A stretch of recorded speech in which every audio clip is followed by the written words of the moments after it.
How many applicants do I need to scale my volume-based commission sales recruiting operation? That is the topic of today. What's up, everybody? My name's Jay. We represent our company, High Ticket Teams. Who we are, we help volume-based recruiting businesses build commission-only sales teams at scale. Had a big exit about building a company. It took about 3.5 years, scaled it to about 1,800 reps. Took the company from zero startup founder phase all the way up to multiple 8 figures in revenue, and had a big exit to the date of this video last summer. And we have taken that process and that system and not only did it successfully for ourselves, but we're now taking that system and now helping other businesses do the exact same. What I've learned over time is that most people who become really good at this volume-based recruiting game just end up doing it for themselves. We're just the odd duck that is willing to take all the trade secrets, give it all to you, and be able to help you grow and scale your organization, whether it's insurance companies, car dealerships, B2B lending, merchant services, you name whatever type of business out there that does volume-based recruiting to be able to grow and scale their company. That is who we help. Okay. So the problem we solve, we source, vet, and put you in a position to qualify sales reps at scale faster and more efficiently. Let's talk about these key KPIs, because the topic of today's conversation is how many applicants do you actually need to get a hire? A couple of the KPIs that are really important to start off with is volume and systems. So we're going to talk about those two key concepts. You need to make sure you have the proper volume of applicants responding to your job ads or whatever method that you use to be able to come into the door to say, hey, I want to apply for this role. And then you have to have systems to be able to get to those applicants in a systematized manner and in a quick enough fashion to be able to engage and start to educate those applicants in such a way to where it can save you a lot of time and a lot of money, so that when you actually are face to face with the applicants, you can focus on those trust building conversations and activities, not just preconditioning and educating. When you ideally, by the time you are actually on the line interviewing with somebody, they should know everything about the role, the compensation plan, how the career trajectory, if they were to work with you, your leadership style, the history on the company. And believe it or not, they're not just going to learn that from a job ad. They need to be hit with this information repeatedly throughout the vetting process. And they need forms of self-education through the process, whether it's through an interview or through video content or through other means. So then by the time they're meeting with you, they're not sitting there asking the basic questions, and you can save yourself a lot of time. So before we dive in, I have other videos on those key topics, but today let's talk about these 3 metrics that we really focus on as an organization where we're coaching and consulting with businesses that we work with. The cost to acquire a hire. How many applicants do I need to get a hire? That's the key conversation for today. So we're going to talk about some key case studies. The second thing is expected rep attrition rate. We can all have our head in the clouds, but we have to have our feet on the ground with this thing. No matter, even if you offered a $250,000 base salary on your job, or you offer straight up commission and full opportunity, full steam ahead, no matter what the role is, you're going to face some level of attrition as a company. People are going to quit. Quitters quit. That's what they do. Winners win. They find a way. Okay. No matter what, it is a partnership, especially with this volume-based or commission-based type of recruiting. It is a full-on partnership. It doesn't alleviate your responsibility to be able to make sure you have the proper compensation plans, all the different training and the mechanisms set up, everything as an owner or as a manager. You have to have the systems in play. So when somebody comes in, they actually have a real opportunity. But equally as important, the reps who come in to represent your organization have to mean what they say and do what they say. Okay. Because with what do they say in the old Spider-Man comics and movies? With great power comes great responsibility. If you want freedom, flexibility, time, if you want to be able to get out there and make something of your own career without having a boss having to jam KPIs down your throat, and you own it, guess what? The buck stops with the rep, and in that manager, they have to be able to get out and make things happen. Where there's a will, there's a way. I know all this stuff's cliche, but it is factual. Okay. So the expected rep attrition, I would love to have my head in the clouds and say, when I bring on 15 people stick and they hit quota. I would love that. I do everything I can, at least personally. And I know you do too, if you're watching this video, around your compensation plan, around everything, doing the best you can as a human being. We're all flawed in one way or another. Not all companies, whether you're a Fortune 500 company with and been around for 60 years or you're a brand new startup, the car always looks good. But when you're part of an organization, there's always, you lift the hood and you see the engine, it looks pretty dirty and ugly. That's called growing a business, ladies and gentlemen, right? So no matter how good you are, you're going to have an expected rep attrition number. And if you don't know that number, you need to talk with somebody on your team. You need to figure it out. You need to talk to us something. Okay. That is a very important metric and you can only find that out if you stay consistent in your volume-based recruiting activities for 90-day increments at a time. If you do it any shorter than that, you don't have a real number. You have to, and 90 days is honestly really short, but we'll dive more into that as we go. And then the rep lifetime value. This is my favorite number because this tells you the actual numbers that you make long-term as a company, the hockey stick curve growth that eventually happens as you create momentum, as you create scalability. So what is the lifetime value of each rep I bring into the company, regardless of their personal production? I'll pause for effect. What is the lifetime value of each rep I bring into the company, regardless of their personal production? This is a unique one. I've talked to businesses that do multiple 8 and 9 figures and have recruited thousands and thousands of people. I've talked all the way down to brand new startups that are looking to bring on 5 people a month. Very few businesses actually view their numbers this way, volume-based recruiting businesses. And I'll steal this from Tim on our team. He'll get credit one time and then I take it from there. But Tim,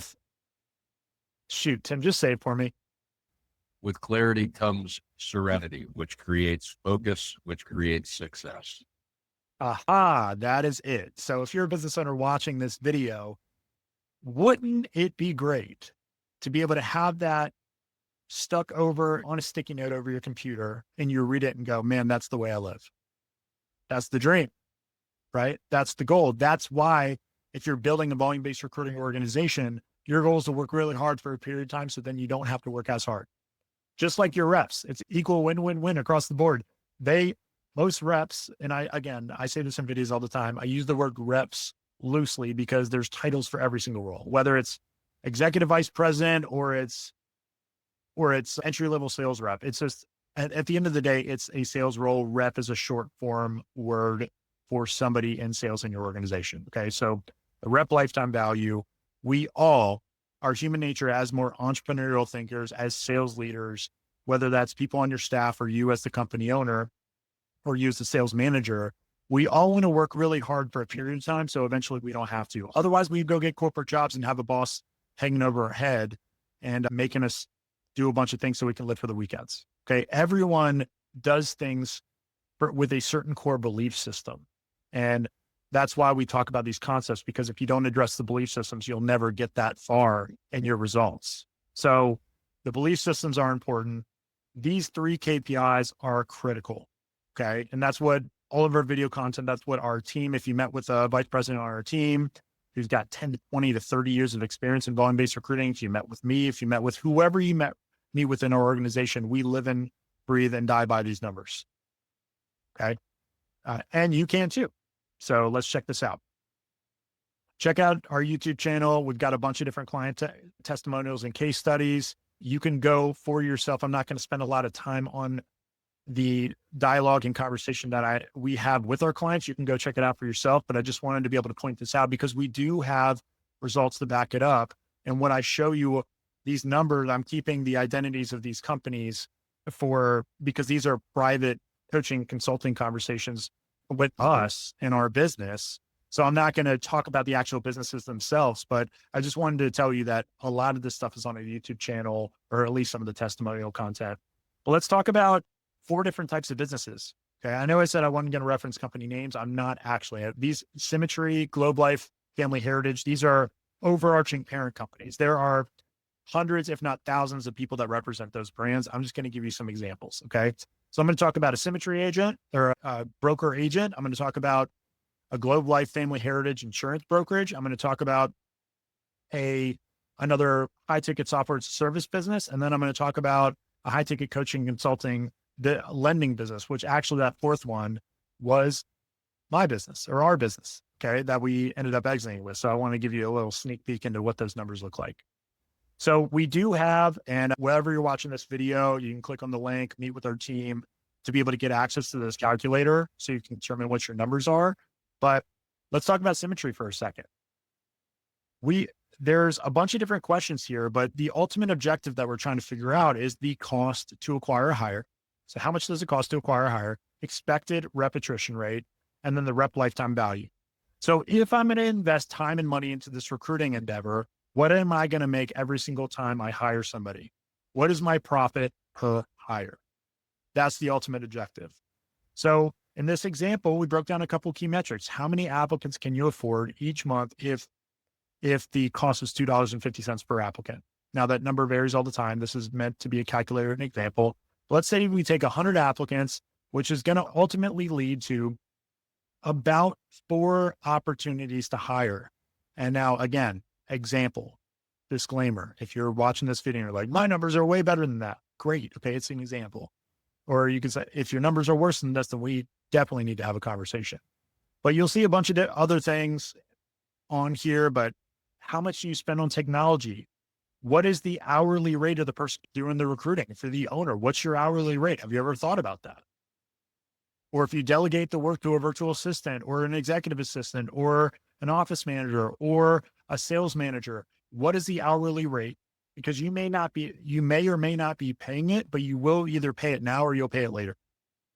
Okay. So you need to factor these numbers into your equation because again, having conversations with 7, 8, 9-figure businesses all the time, just like salespeople, because I am naturally one, I'm talking to myself. We all in our circles as salespeople, we all brag on our close ratios. Oh, it's 75%, it's 80%, it's 50%, it's 60%. There's nothing wrong with that. But is it really? Thou shalt not fool thyself. Okay. So you need to really address every key metric to make sure you're looking at things the right way, because any data can be skewed in such a way that you want to look at it. If you're real with yourself, listen, this is for you. It's not for me. So if you know your numbers, you know you have a chance.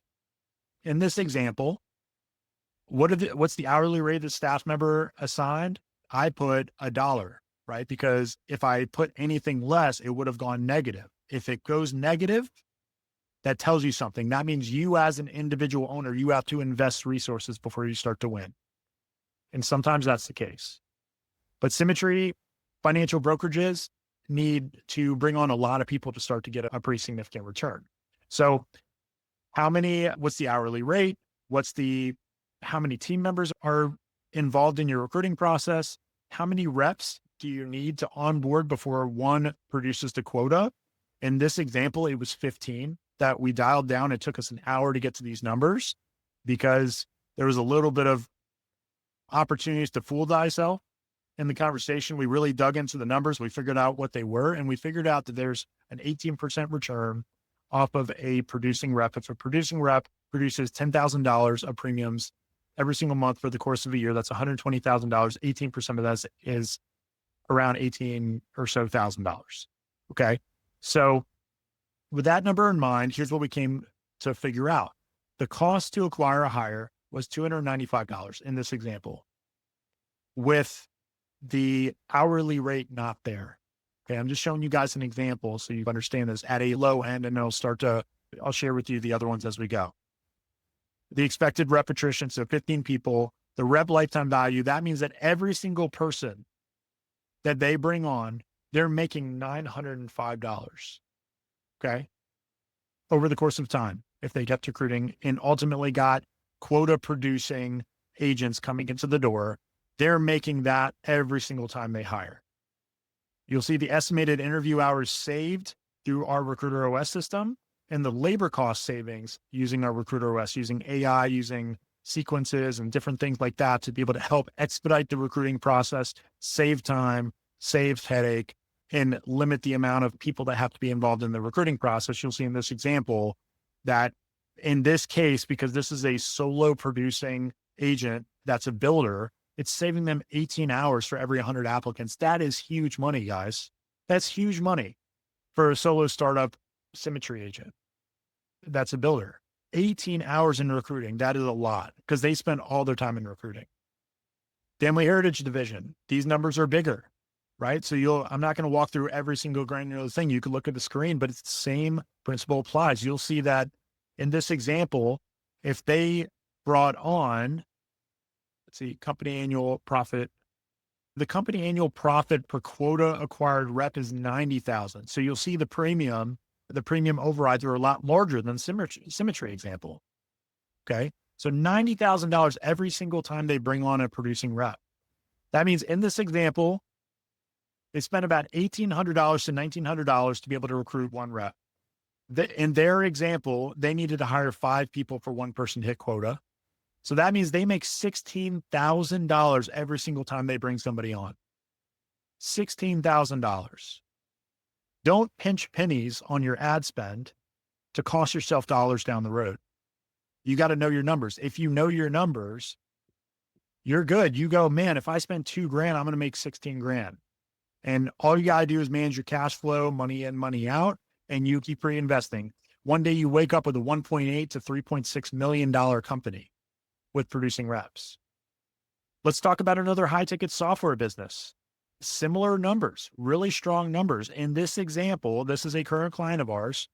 If they got 800 applicants and they invested all these different dollars into the recruiting process, they were going to make $156,000 for one quota producing rep over the course of the year due to reoccurring software subscription fees. That means when they spent $2,500 on recruiting with these numbers, they made $7,800 every single time they brought somebody on. And another thing I'll point out is the number of hours saved and the dollars saved in labor costs by using our service. Okay, I'm not here to necessarily plug that, but it's really important with our calculator to understand that, because time is not just money, it's also momentum. Business lending, this was our company. We got 600 applicants. We had $500 of infrastructure costs. You'll see these numbers, right? You'll see the company annual profits per quota-driven rep. So you see for $2,500 spend, there's a $7,600 profit return for every single rep that came on. Now, these profit numbers don't work if you stop recruiting. You got to stay consistent every 90 days. You got to dedicate a certain budget. You got to make it happen. You got to leverage the job boards. You got to have things in place. What's holding you back? Because the question isn't just how many applicants do I need to get hired? That's how we started the conversation. But what are these other unforeseen things that are going to hold you back once you start? Volume. Maybe you're doing pretty good on the job boards and you're getting the volume you need to be able to get the hires you need. What happens if you keep increasing that volume and you start to get shadow banned, meaning you're spending more money and getting less applicants? What happens if you get restricted? Your account gets restricted for a period of time because they want to evaluate your account. Or what happens if you get blacklisted from the job boards altogether because of how you're running the operation? Because at the end of the day, guys, you could be doing everything right. You could be crossing your T's, dotting your I's exactly the way Indeed, ZipRecruiter, LinkedIn ask you to post job ads. And they have every right at any moment to come back to you and go, yeah, we don't like what you're doing. It's not that it's against our terms and conditions, but we just don't want you here anymore. And they can cut you off. I have other videos on that, actually, if you want to learn a little bit more about that process. But volume, key important concept here. You got to make sure that you have the proper volume coming through. Systems. Do you have the technology? Do you have the communication sequences? Are you communicating with candidates with the right sequences? Do you have a funnel? Are you viewing volume-based recruiting as a sales and marketing type of infrastructure versus a corporate HR infrastructure? Because if you're not, that's automatically where you're losing. But do you have those systems in play? Listen, the people on our team are experts at this to be able to give advice, whether you bought our service or not. Maybe there's a thing or two we can help you with. Again, that's why we have these videos, but you got to have the proper systems and sequences in the right place. Attractive position, right? Your recruiting pitch, your compensation plan, what industry you're in, what geographic bounds or restrictions do you have in recruiting? All that stuff matters in regards to getting your numbers. And then onboarding. These are the things that we can never control, but only you can control, which is everything rises and falls on your leadership. Are people going to follow you? Do you have the training set up? Have you set up the roles with a clear career advancement opportunities? These are things that people want to be a part of. The best thing I would say is, if you're an owner of a business and you're watching this, step back for a second, forget about you being the owner of the company and think about you as a rep and look at the organization and go, is this an organization I would want to work for? And if the answer is yes, you're on the right track. If the answer is no, you got a problem. you probably need some help. You need to have some conversations with somebody. Could be anybody, our team, somebody who's further along than you, but either way, you got to have these things in place. Alex, a lot of people know who Alex Ramosi is, pretty famous influencer, entrepreneur out there in the marketplace. One of my favorite things that he's ever said, he talked about that every business carries debt. And a lot of times people think about financial debt when you think about those numbers. It's not always financial. You might be extremely profitable, but you might have other forms of debt. One of the things that he references is called ignorance debt, meaning there's things you don't know which are holding you back. So if you're doing $1 million a year as a business and your goal is to do $5 million a year, there may not be things you're doing that are holding you back, but there may be things you don't understand that are holding you back. There is value in education. There's value in plugging in and playing systems. There's an old adage of the old car mechanic that somebody brought their car because it wasn't working to this mechanic. They go, "Hey, I can't get this thing started. I don't know what's going on. Can you help me?" He opens the hood. He gets a wrench. He looks at it and he goes, "Let me see." He twists one knob and the car started again. And in that story, he gave the customer a bill and he charged him $3,500. And the customer freaked out, went, "What? $3,500? You just twisted a knob. Why are you charging me this money?" He goes, "No, I didn't.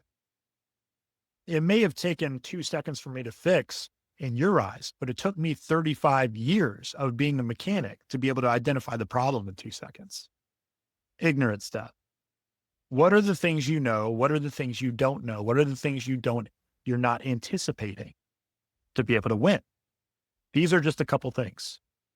So let's roadmap out your strategy. Click on the link below, meet with our team, do what you got to do. We can send you our Miro board with our infrastructure to be able to give you because hindsight's always 2020. It's good to be able to get a mapped view of what a successful process like this to be able to get you those returns are, so you can start to theorize or start to strategically put together how this is going to work for you, or if it is working for you, how you're going to optimize it, right? Because people either come to us for 2 reasons, or you're looking into the education for this for 2 different reasons. It's either A, you're trying to figure something out that you don't know how to do, or B, you're doing so well that you're trying to figure out how to throw gasoline on the fire and make it bigger, stronger, faster, more efficient. We can help in both those ways. Hopefully the video content is helping in both those ways as well. But our Miro board, we're happy to give that to you so you can review it, or meet with somebody on our team just to be able to walk through it so you know what you're looking at, or we'll send you video content about it.